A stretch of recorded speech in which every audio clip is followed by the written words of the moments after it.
Well, I haven't ridden much, but I dragged out my top box this week and was revisiting it and looking at a project that I never completed before on the bike, and that's actually to install the brake light in the top part of the top box.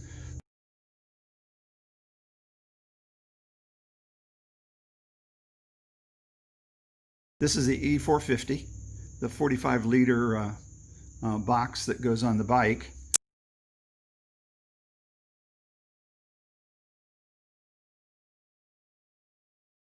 It fits on via a universal mount underneath, and I ordered it today, so we'll see how that works out.